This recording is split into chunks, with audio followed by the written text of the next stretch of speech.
Welcome to the Step Up, Expert Voices for Leadership Growth. I'm your host, Kent Kniebel, and each week I interview experts who focus on supporting leaders and stepping up their leadership game.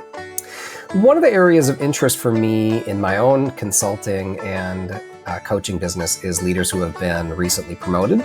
If that's you or a leader that you support, I do encourage you to go to kent.coach/playbook to download my free 90-day success blueprint with practical suggestions on how to hit the ground running. Also, before we really get rolling here, if on whatever platform you're on, I do encourage you to subscribe so that you never miss an episode. So don't forget to also like, comment, and subscribe. Appreciate that. One of the things I wanted to talk about is a topic I keep kind of talking about is that as leaders, step up one level to the next, you need to continue to learn what is now required at this role. And coachability is a topic that has continued to come up as my guest is going to tell you, as a superpower for leaders, especially the higher up in an organization you get. So without further ado, I want to introduce Kevin Wilde, who's here to talk to us today about coachability. I think you can see behind him, if you're on the video format on YouTube, his book in the back corner there, Coachability. Welcome, Kevin. Yes, and that's not the true size. It's bigger than that, but thank you. Yeah, Ken, looking forward to the discussion, and a great topic for both leaders stepping into new roles as well as leaders that just want to up their game in whatever they're doing. Yeah, no doubt. Well, before we kind of get into the topic of coachability, I would love for people to hear a bit more about your background and how did you end up on the other side of this interview today? Yeah, thank you. Well, a friend of Kent, let's start there, and appreciate being part of your series. And I'm always kind of curious to learn your view on the topic as well, and then something of value to the people watching or listening. But my short story is 34-year corporate career, General Electric, General Mills, variety of roles in talent, quality, manufacturing, but essentially fell in love with learning and development, ran some of the executive development programs for General Electric, and then 17 years at General Mills as a chief learning officer, talent guy. Retired some time ago, but kept up the fascination with the field of leadership and talent development for a dozen years now. I've taught the executive MBA course on leadership at the University of Minnesota, Carlson School of Business, and one other program, supply chain, same thing, and advise the industry. And part of my darn curious on leadership turned into this book and a mission of mine about, hey, I don't think we're spending as much time as we could on this whole topic of coachability. So delighted to share that with you and your group. Nice. Well, so let's go there right now. Where did the topic of coachability really come up for you, and kind of what caused you to dive deeper? Yeah, started with terminations. So there's the upside and the downside of the story. I start with the dark side. Okay. So I was doing talent reviews with the CEO and the senior team in my old place, and I noticed every once in a while among our top 500 officers and directors worldwide, there were a few that just messed up and got over their heads. And these were people that were talented, hardworking, great degrees. We loved them, we supported them, and something went wrong. And started doing a postmortem on why is it that happens every once in a while, derailment. And to me, what was just stunning was in my research, I looked at their last 360 degree of record, last time other people rated them on their leadership attributes and how they're impacting things. And one question kept coming up time and time again, 30 points lower than my average officer director population. And the question was, does this leader seek and respond to feedback? And as I started gathering other information, in many cases, it was they shut down their curiosity to learn, and they were just in a doing, I know better mode, or I'm denying the signals, and that got them into trouble. And of course, in that role, we wanted to avoid that. So I started digging into, okay, what causes it, how to avoid it, came up with 5 or 6 things that's in my book that can get in the way. But then, in part of my academic world, I started doing the research. And the 2 things I picked up is, one, in addition to the downside, there's an upside. That there's a series of studies that show that if you are seen as a coachable leader at all levels, you're seen as a much better leader. You've got better levels of engagement, to 2.5 times better levels of engagement, performance, promotability, your own strategic, and on and on and on. I've got it on my website, which we'll share later, the case for coachability. But you just don't hear about it as much, nor do you, and this is my second finding, do you see a kind of concise view of this is what it is, And this is what leaders practically can do about it to avoid being on Kevin's bad list and instead being on the good list. That's awesome. Well, before we get into all the benefits that come with coachability, now, I suppose I couldn't say this for every case, but I feel like with great intention, leaders are focused on getting things done, putting up big numbers, closing gaps, meeting goals, things like that. And suddenly they look around and they're just not getting as much feedback as they once did, right? So what is it that leads, in your research, experience, opinion, what leads leaders to kind of fall into this void? Because I would say there's probably some grouping of them that it's unintentional, right? Yeah. I've just kind of fallen into, I'm no longer getting feedback. There are some factors that we can go through a few of them, and I've seen them personally that I have to work on. And I think all of us can think back of the days when we were more curious and more open to learn and curious on tips and techniques on getting better. But Kent, you're right. We just get really busy. We get very confident in our skills, or a lot of pressure. And the last thing we want to do is have to, deal with some input that, has us think about, okay, how do I change my game in a way that we hadn't expected? So I think coachability can naturally decline, which, by the way, is one of the other studies. I went to the firm that did the 360s for us. Mm-hmm. They had at the time a database of over 50,000 leaders worldwide, all levels. And we looked at an index of how coachable they're seen against level. Mm-hmm. And what we found is frontline supervisor, 72% positive. Yes, you're seen, you're coachable, you're growing, you're beginning your career, you're a sponge, all that. By time we looked at the senior levels, again, this is not derailed leaders, these are all leaders. The senior level is well under 50%. Yeah. Which is kind of signaling that we're not seen as being coachable as we move ahead. Now, we can unbundle some of the things going on there. But again, the good news is we did go back and we found highly coachable rated leaders at all levels, mm-hmm. CEOs, senior leaders. So it's there. But the question is, are we as coachable as used to be? Are we doing anything that's getting in the way? Or is the world treating us differently? So I'll go through my little inventory. And again, I've got some of it in the book. But one thing that happens is this mental attitude of once you're promoted, I've arrived. Right. I've arrived, right? Why would I ask people for input? I had one coachee that I was working with said, got to a big job. I deserve it. Promotion. We got to change this place. I got to drive ahead. Why in the world would I ask someone, how am I doing or what could be better? And while I think there's some truth in, to some degree, we should be change agents and confident in our skills, confident doesn't mean the lack of humility, or confident doesn't mean the lack of curiosity. And I think that gets in the way. So I think, no one's ever arrived. Or as one leader said, I know what's going on. I said, okay, if the world doesn't change, you're as good as you need to be. Now, the question is then, so the mindset shifts, then how you do it. I did hear a variation on that once. I was coaching a senior director. She moved up in the R&D world. And she said to me, I love this notion of, getting coaching and feedback, and I want to grow, but I will not ask. I will not ask for input. And she had what I call the superhuman stance, which I don't know if that's the imposter syndrome going on or something. That's that notion about as much as you want good coaching from others, you're hesitant because you're going to feel it's going to come across as something's wrong. Or it's going to come across as I'm affirming weakness. I'd rather not know. And we had a fight. And I said, no, I don't think that's true in your environment. Now, Kent, there are some places that are highly toxic, overly competitive. You got to be very careful. Yeah. But we're going to keep growing. We need to get truth tellers, and we got to pick up signals and finding some ways of doing that. And I found some other things. So those are some reasons. There's the boss bubble, if I may, that notion about, once you're the boss, people start filtering what they tell you, and they want to tell you good news to make you happy. Now, most of us know, okay, there's two sides of the story here, but we can lose track of that. And then the last one I'll mention is this, what I call the empty gym. So picture your local gymnasium a few days after January 1st. That place is empty. Why is it empty? Well, for January 1st, we're in there, we're working out, we're lifting weight that we've never lifted before. The next day, we could hardly get out of bed. And I think the same thing's true of getting, coaching and feedback from others. If we're not in the rhythm of doing it, it can feel very awkward. Right. And so getting back to, I did a little Google search, this is Google Trends, where you can put in two different trend terms and see the difference. And I put in, how do I Dr. Google, how do I give feedback? And then I put in, okay, how do I receive feedback?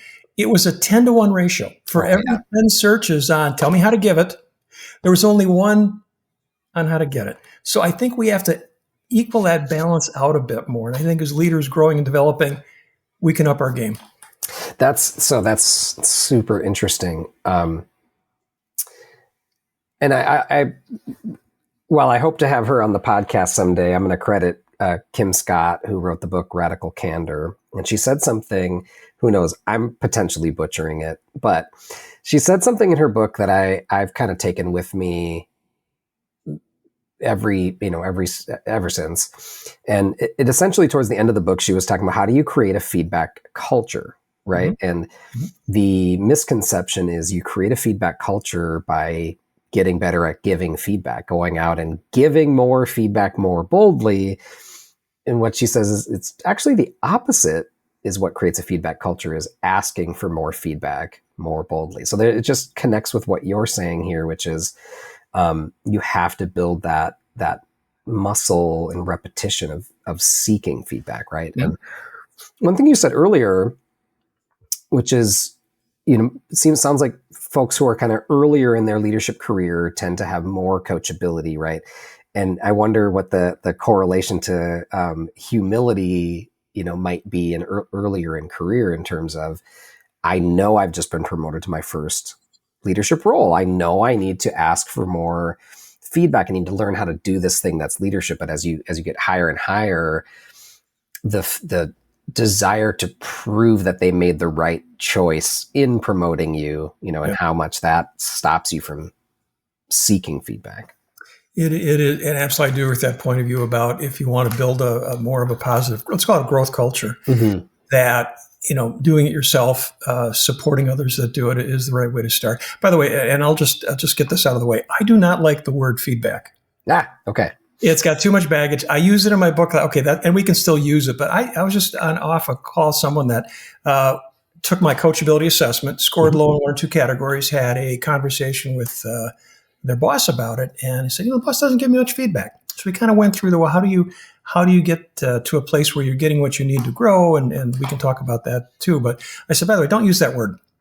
And there's been studies that show that if you say, hey, give me some input, give me some thoughts, what are your observations, that you're almost unloading the gun, if you will, mm-hmm. of the relationship. Like, okay, let's just make it a more of a natural thing, as opposed to some heavy duty. And even candidly, sometimes I hesitate on the word radical candor. Like, I don't know if I want to be radical all the time in my culture. But this notion about, hey, think about, let's go to a different world for a second. Let's talk about your hobbies.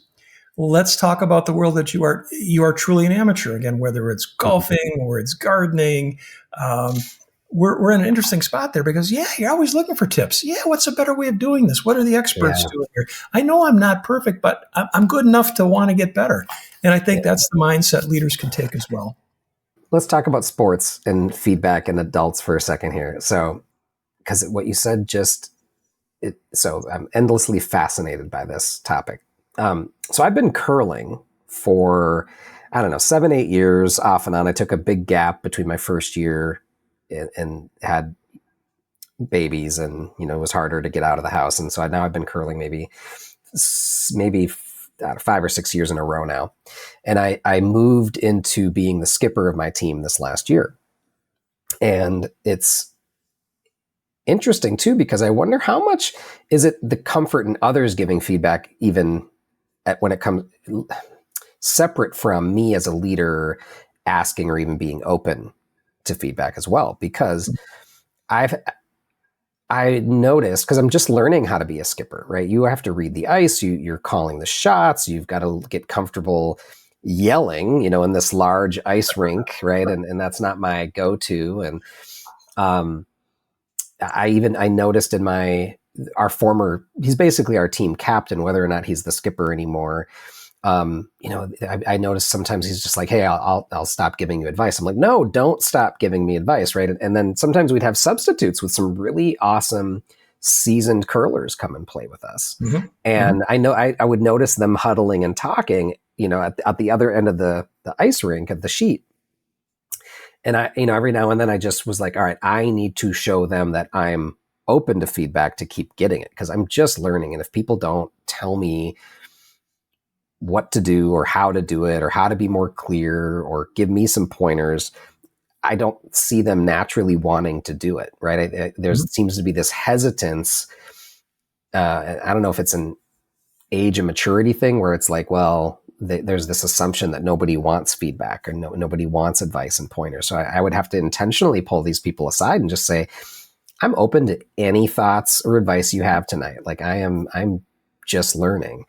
So I guess I'm wondering, what are your, because I think that it's very clear what the call to action is for leaders here around, hey, especially the higher you get, it gets lonely. People, as you were just saying, people are kind of telling you only the good stuff, telling you what they think you want to hear, and they're not readily providing you with feedback, right? So there is this, you need to be asking for feedback. What is it that stops others as well? Like, yeah, well, I think our little story about, takes you from the professional world about, I get paid for this, so I better be darn good at it. And the last thing I want to do is be seen as someone who's weak, to, hey, this is just, I'm a new skipper of curling, or I'm the new, and you think about that puts you in what I call the learning zone. One of the fun pieces of research that really anchors the book on coachability for me is we looked at 200 leaders and we created the Coachability Index as rated by others. You're coachable, high to low. But we also had a personality assessment of all these leaders. And we looked at the dimension of confidence. So the question is, if you go from low confidence to high confidence, what happens to your coachability in seeing the eyes of others? And it's not linear. It's not linear. It's a curve. It's a curve. So essentially, think of it this way, low confidence, low coachability. And I've been there's like, I just can't handle feedback. I'm not ready for it, or it's the wrong time, or I'm just too threatened. And those whether it's a relationship with the coach giver or it's the environment, like, okay, not good. On the other hand, and where I think, Kent, you and I spent the latter half of our corporate careers, taking someone who's too confident let's got to get back to that middle. And I call that middle a learning zone.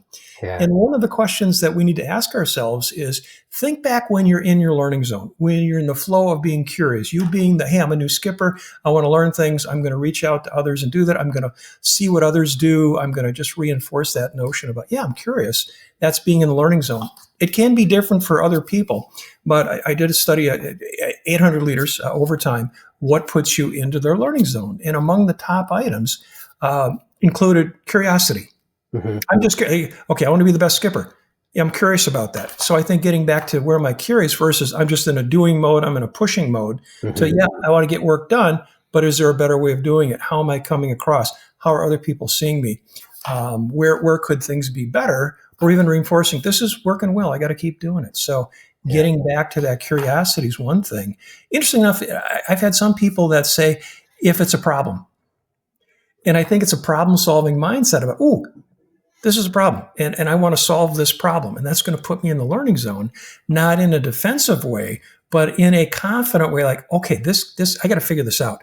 I see that a lot with engineers, scientists, people that have a very data analytic point of view. They get in their learning zone if you frame it as a problem to be solved.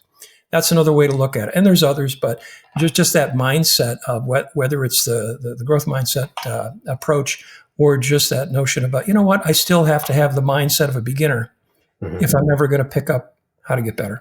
Yeah. Well, I think to your point, right? You say to someone, I have feedback for you, right? And I think to the last time that was said to you, I'm sure, like, your pit of your stomach kind of falls a little bit, like, okay, what's coming my way, right?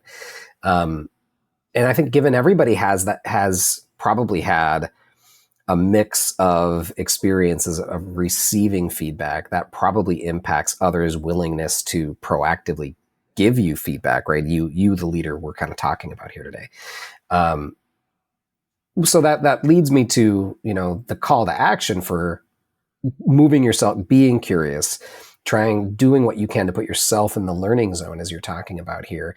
So I kind of pushed us to the negative at first. So let's talk more about, so what's the benefit? Why should leaders be leaning in, getting more curious, and either building their coachability or demonstrating their coachability more?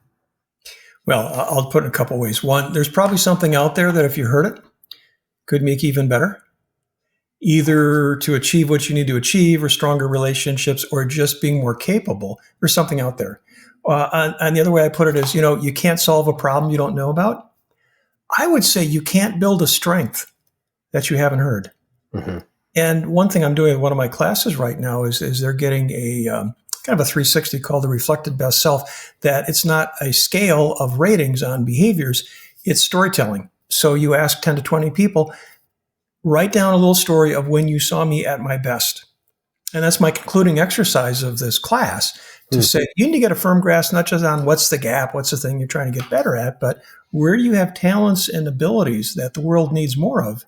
And how do you go from being good to great? Where are your signature strengths? Where are the things that would propel you in your career? Or for a new leader going into a new role, where is there relevance to what I'm great at, and how do I make that connection as I'm trying to catch up on the other things that the new role requires? So one, it's a way to know yourself better, to see what's coming across, because that's the other thing about as you advance. As you advance, you lose, in many cases, that sense of how you're really coming across to others, and where, again, there's that upside. But again, there's evidence that shows that people are more engaged with you. I always ask people on the negative side, have you ever worked for an uncoachable leader?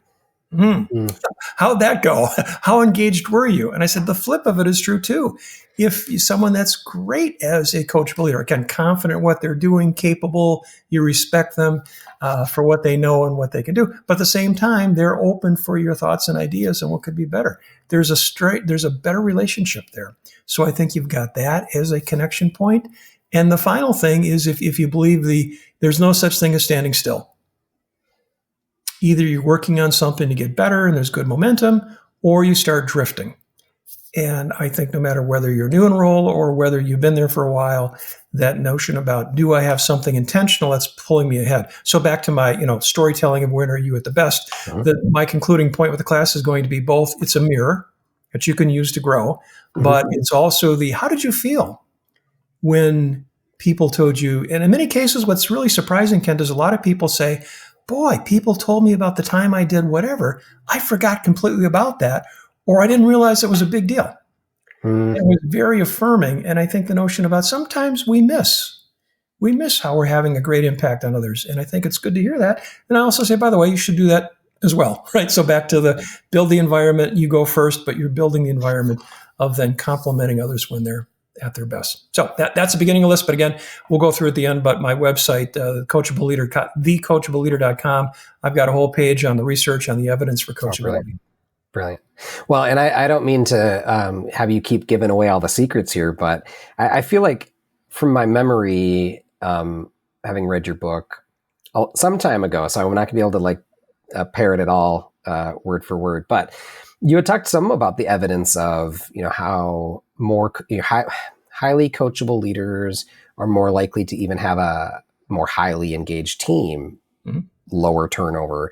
I'm just wondering, what are some of the key benefits that you'd want our listeners to hear about in terms of,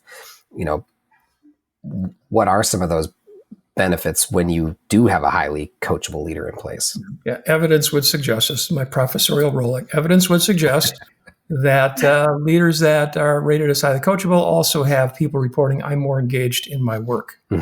And I think the correlation there, again, talks about the quality of the relationship and, again, the excitement of, hey, I'm working for someone that I've got a great partnering with. So I think you've got engagement. And as you know, there's just a huge body of evidence that the more engaged you've got a team, the better results you're going to have, lower turnover you've got, et cetera. So good things come from that engagement thing. From that, performance tends to be higher. So I've got studies that show that your performance ratings are higher. I saw a study that looked at angel investors and entrepreneurs. Fascinating. It's like, okay, angel investors, why would you give someone money for a crazy new idea? And they had their list, untapped market, creative approach, capable team that could pull it off, et cetera.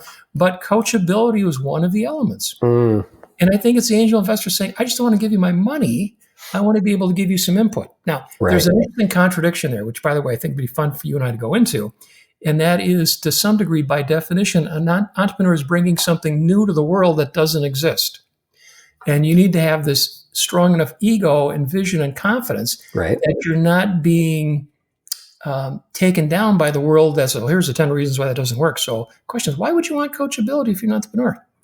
And in the same way, if you're promoted to a new job, You've been hired based on all the good things you said in your interview. Why would you want input when you know you're in there to be a change agent and put runs on the board, et cetera? And I think it's an interesting balance of, again, confidence enough to ask and humble enough to know I can get better. Yeah. And I think whether it's an entrepreneur, et cetera. So those just snippets. There was an interesting final study I'll mention. 4 consulting firms had rated their performers or consultants, and those that were seen as coachable had high correlations with how those people were rated as performers, as problem solvers, as strategic. And I think the fourth thing was quality of relationships. All those things were better for the people that were seen as coachable. Awesome. Well, and you were just talking about, getting better, right? So I want to talk a little bit about your assessment if you are willing to go there with me. And I know I had a chance to take it. We can talk about my results if you want, or just the assessment in general, but I would love to hear more about, how did the assessment come about? How have you been using it, and how have you been finding it useful? Yeah, and whatever is helpful here too. So to start with, back to I had done an interview 50 executive coaches on what is coachability when you see it, when you don't. Worked with a professor at the university as well as a grad assistant.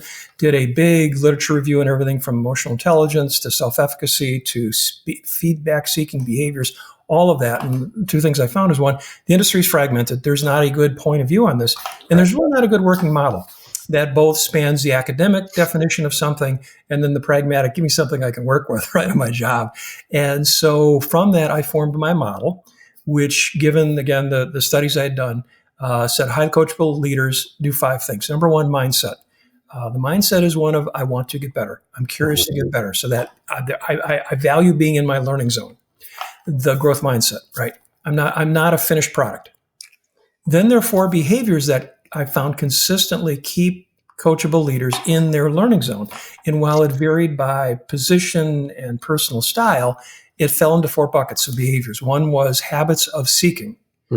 I'm asking, I'm checking in, I've got either a good coach or I've got a way of doing an after action review, that they consistently are seen as someone that seeks ideas and input on how they're doing and what could be better. Seek, and then when it shows up, either because you ask for it or not, they respond openly and constructively, which is a muscle memory. We can talk about that when we get to the pragmatic parts. Third thing then is they take enough time to reflect. They don't quickly dismiss. They don't quickly get into action. They pull back to think, okay, what does this mean for me? And then finally, if they decide this is worth taking action on, the fourth thing is they do follow through. They take action. Because I'm not going to coach you if I don't ever see something that shows you've processed this and you're doing something. So highly coachable leaders model is value self-improvement mindset, and then 4 practices consistently seeking, responding, reflecting, and acting. That became an instrument I created with a professor. We had 100 some items, went out there, validated, got some other input, and et cetera. And I realized, okay, that was good for my research, good for the book, but the world does not need another 100 item instrument. So from a learning perspective, we regressed it down to the 30 quick items that, okay, this is, again, it's valid, it's reliable. I've done 2 validation studies on the thing, but it's a learning input. And I'm having coaches use it as onboarding to coachees to talk about, okay, so what are your tendencies and how can we leverage that I love that. in our coaching process? I'm also, interesting enough, I brought in at the beginning of either leadership classes or programs to get people more aware of their coachability as they're going through the program. And I think that, that's what's missing. And it doesn't have to be Kevin's book or Kevin's assessment, but I'd say, we don't talk about this enough. Where are you at on your curiosity on those different dimensions? Yeah, so again, what you experienced was my short version. I've had thousands of people take it. It's great in a number of ways, but more than anything else, it gets you into conversation of, okay, to what degree am I seeing it? Okay, this is valuable for me. To what degree do I see myself actively going out and seeking coaching and input consistently? To what degree am I responding openly to that?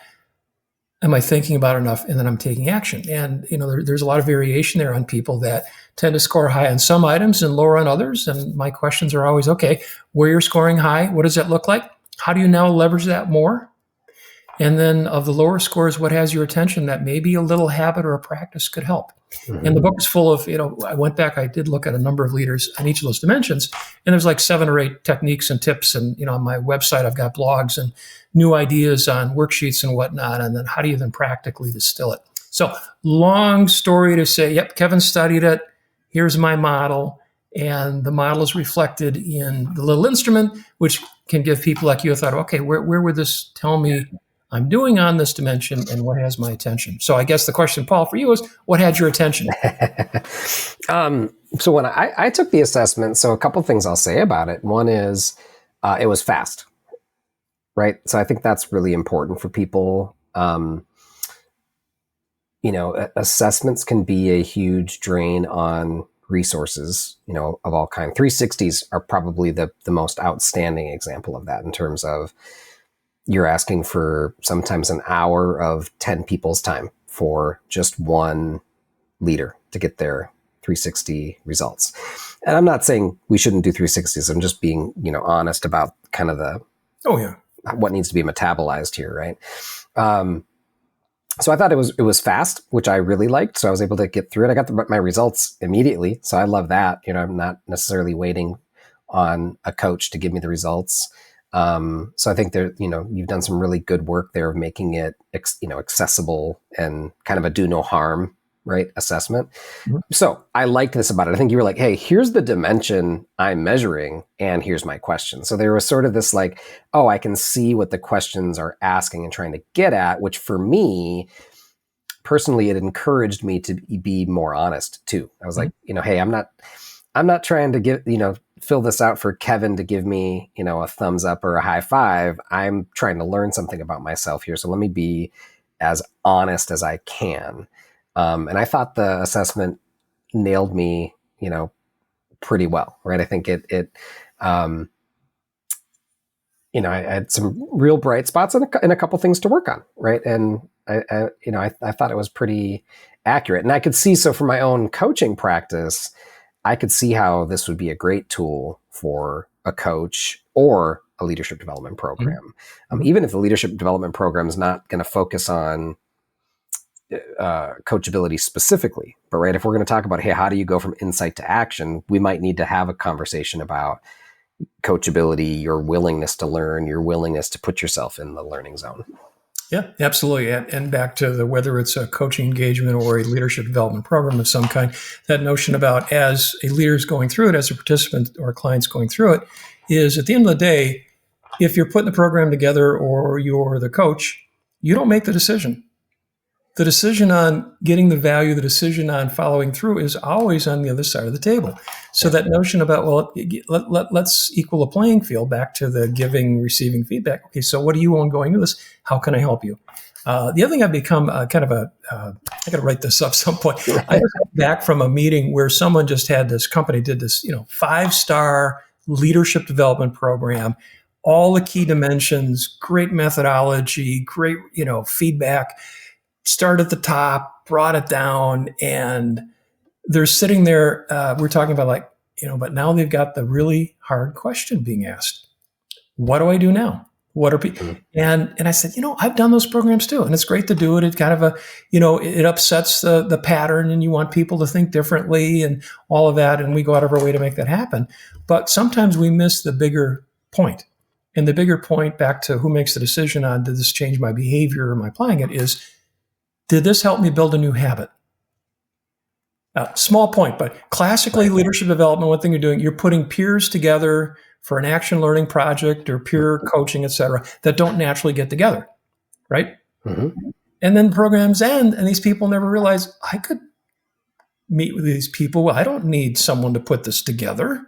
Yeah. But it's a habit. How do I continue to ask for my truth tellers? How do I hang with a new gang? How do I check in with my peers differently that puts both of us in a learning mode as opposed to always a doing change mode? And so one thing I'm doing in my classes and leadership program, classic case. So my last class, I said, I don't want an action plan. This is your final plan. I don't want an action plan. I want your habit plan. What are the habits you're going to reinforce based on what we did? Or what's that new habit you're going to start doing? Case in point, someone that, maybe scored lower on, okay, how do I follow through in a stronger way? And the notion there is, well, maybe you should couple things to think about is every week think about, okay, where do I need to follow through on something? What's the small experiment I could start doing? And where can someone hold me accountable on, hey, how'd you do on that? One of the things that I've gotten into, speaking of not acting well, is for many years, back to the you being the curling skipper, I've been a runner. Okay. Not fast, not well, but man, I can go out there and crank out the miles. And I completely ignored strength training. And then finally last year with a friend, I said, I'm starting going to a trainer with him. And I now go a number of times a week. And trust me, I've got weights sitting at home. I could have a gym membership, but that appointment keeps me accountable to act. Yeah. Because tomorrow it's 3:00 and JT is going to lead me through some exercises, and that just keeps me going. I'll do some things on my own, but I just know myself and my tendencies that that's something I'm not going to act on. Right. I don't have a little more structure. And the one thing interesting that JT does, my trainers, this guy knows a lot about exercise, and he just gives me enough. Mm-hmm. Put your elbow in here, move that out there. Here's a new exercise for you. And he doesn't give me too much. He gives me enough so I don't hurt myself, but there's enough there that keeps momentum going. And I think that's probably the other thing I'm hoping out of the assessment is, can you use it not to put you in a box? You're a red, you're a green, you're a L or whatever. What are the habits? And what's that one little habit that would really make a difference to you and those around you? Yeah. Two things that you said there. One is, and I've been talking about this more in the podcast as well as my own coaching conversations, is this idea of just experiment. Like, what's the one thing you're going to try one time and check in, and how did that go? Right. We don't have to make everything into a sea change, right? Like, just try one thing and see how that goes. And then the other thing you said was, I'm going to equate it to, sometimes a peer or a coach is the thing that can help hold you accountable to that reflection, right? And that's what I found with coaching in particular, is coaching is a permission structure to stop the daily grind, and pause and reflect. Now, I think we probably could continue this for another 45 minutes easily, because I think we're clearly both nerds on the topic of coachability. But I'm trying to keep this podcast to a single way commute length. So what I want to move us into is, Kevin, would love to leave our listeners today with a few things that they can do immediately with this. Sure. So I would love to know what you prepared for that today. Yeah, and again, there's more on my website, more in my book, and you can go to that for that. Because back to I'm at the point in my career, I'm trying to give it away, right? We don't spend enough time on this topic, either role modeling it for ourselves or building it into our coaching practice, or building, it's like a little more on coachability. I think it would go a long ways. So I'll just put 5 things out there quickly, and you tell me where you want to go with this. Number 1, let's talk about this notion about valuing self-improvement, getting yourself in the learning zone. One of the things we did in our second validation of my little coachability assessment is the psychometrician said, hey, Kevin, what's interesting, you need all 30 items to give you the model and to put people in the right place. But what's interesting was the highest coachable people, highest rated, had 2 chunks of questions they answered very differently. One was feedback is critical for me to achieve my goals. So a tip would be, okay, so look at what you have to get done the next year. Where would input or feedback or coaching from others help you get better? Something important to either achieve it, or the other question was for my growth. So even just brainstorming for a few minutes on what would be most useful. Again, not nice to get, would make people happy if I asked. I listened to Ken's podcast, I'm going to do it. Like, no, mission critical. I can't get there. You look at professional athletes, you look at professional musicians, they're getting input, they're getting coaching. And as I've got in my book, my friend Scott Eck, a professional actor, talked about taking a note. After a rehearsal, the director gives all the actors notes, and you learn how to take a note. Where would a note that you're not getting could be helpful? So part 1. The other thing is relationships. They also scored very highly on questions about empathy, gratitude, and diversity. And I think on the diversity one, the question there was, I don't see the world quite the same way other people do. I can't really do what I want, to be the great leader, to have great things happen, to have engagement, et cetera, if I don't understand more about their points of view. And I get so busy, or I get so blind spotted, I don't see that. I don't know if that's a verb or not, blindsided verb, make it up, blind spotted. But this notion about, I'm just curious. And again, back to the learning zone. So what could get you in your learning zone? Mission, achieving a mission, strengthening relationships. On the Seek thing, I'm a big fan of after action reviews as a way of getting started. Mm-hmm. So back to you're in the gym, you're trying to lift a muscle. Don't lift 200 pounds. Start with 20. And my trainer has me, Kevin, I'll start with 20. No need to impress anyone. And I think the notion about the end of a project, at the end of an effort, say, either one-on-one or group, I want to just do a debrief here before we move on busily. Like, what did we learn? What went well? And what can we do differently? And then say, I want some coaching too. What's the one thing I did well in this project I should do again? And what's one thing I could do differently next time that would be even better? I've done that now, by the way, on podcasts. And I'd love to do it once we stop the recording button. I was like, give me some coaching. One thing I did well in the podcast, and one thing I did could do betterly, and one thing I learned from a podcast. Kevin, don't keep banging the mic. It's not good. You haven't done that once. I had no idea, right? So I was like, Kevin, hands down. So that helped me. So find your questions. I love that. One thing that went well, do again, one thing differently. I think on Respond, I think you've got to have a trigger phrase that puts you in a curious as opposed to a defensive mode. We're all going to be defensive. Come on, there's some feedback you just don't want to hear. Or, we all want love and appreciation, and that's getting you into the learning zone of confidence. But then, okay, once I'm there, I can listen. So I think having my favorite one is either this is just a note. It's not about me, but it's for me, right? If they didn't believe in me, they wouldn't take the trouble to tell me something. Like, all right, so assume positive intent, but I'm taking a note. I can decide what to do with it, but the moment I want to listen, I want to reinforce that openness. So that would be on the Respond well, have a trigger phrase. Around the house, my trigger phrase is when someone says, Kevin, come here. It's like, here comes my tip of the day. Love it. And I just say that, and it makes me smile. But now I'm curious. Okay, now I'm there. So, what's your tip of the day phrase you can ask to put you in that mode, and then have time to reflect. And that's either you got to write things down. What did I hear today, or it's the start of the day. I tell all of my coaching clients and leadership participants, Friday, 15 minutes. Come on, put it on your calendar. Every Friday, 15 minutes. You have a meeting with yourself. Get out of email, get out of Slack, 15 minutes, do a little reflection. What did I learn this week? What did I hear this week? What's one thing I could be doing differently? What's one thing that's working for me I'm grateful for? But just 15 minutes, And again, some people, they can't do it without a friend. Right. It's like my JT at the gym.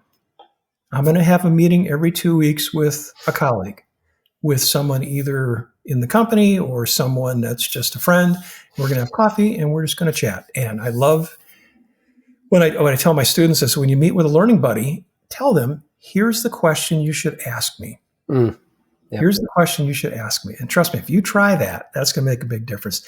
And then finally, to your point about asking or acting, I think there's two things there. One, you've mentioned it, which is, what's a small first step I could take here?